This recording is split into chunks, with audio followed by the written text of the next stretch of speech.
Christmas evening, 1999. A routine flight from Nepal to India. But minutes after takeoff, a group of men hijack the plane. Passengers are stabbed, the cockpit is under siege, and what follows is a 7-day international standoff that ends in betrayal. This is the horrifying real-life thriller of Flight IC 814. It was December 24, 1999, just hours before Christmas. Indian Airlines Flight IC 814 lifted off from Kathmandu, Nepal, heading toward Delhi.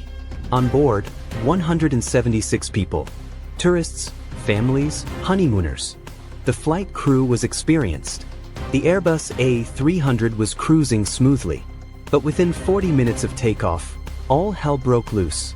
5 men, seated in different rows, suddenly rose from their seats.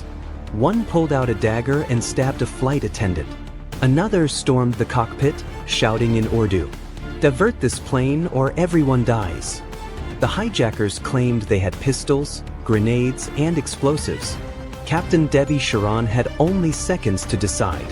He couldn't risk a mid-air explosion. The plane was being hijacked. Their first demand? Divert to Lahore, Pakistan. But Pakistan refused. No landing. No negotiations. Now here's the problem. IC 814 was running low on fuel. The pilots began circling the skies.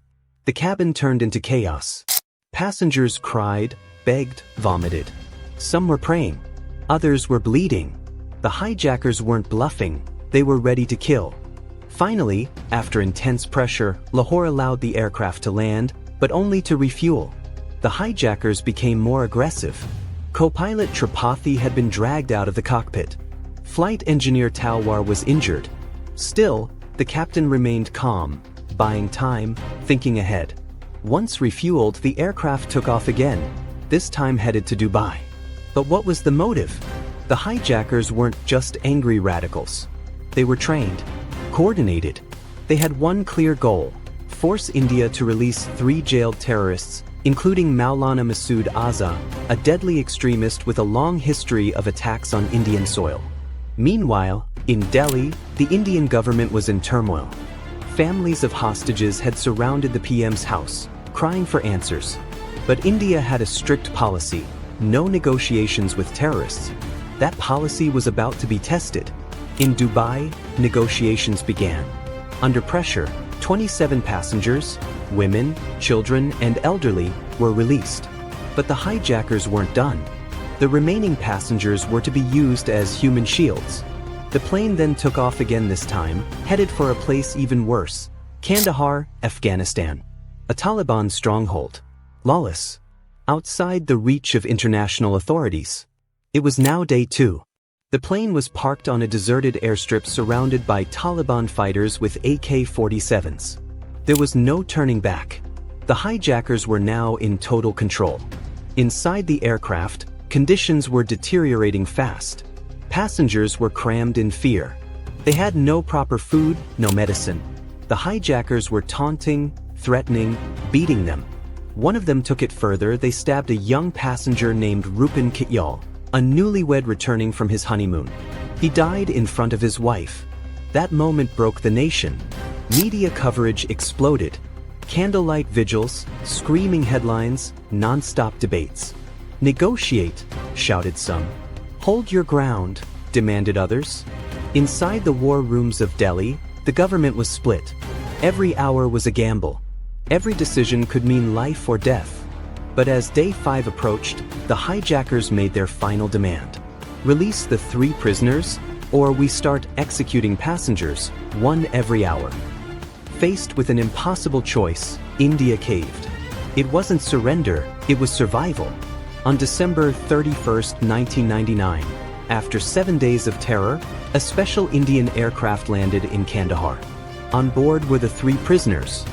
One of them, Masood Azhar, would go on to form Jaish-e-Mohammed, the group responsible for the 2001 Indian Parliament attack, the 2016 Pathankot airbase assault, and the 2019 Pulwama suicide bombing that killed 40 Indian soldiers.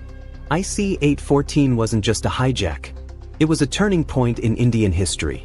The passengers were finally freed. As they disembarked, many collapsed to their knees. Some kissed the ground. Some were too traumatized to even speak. The flight crew were hailed as heroes.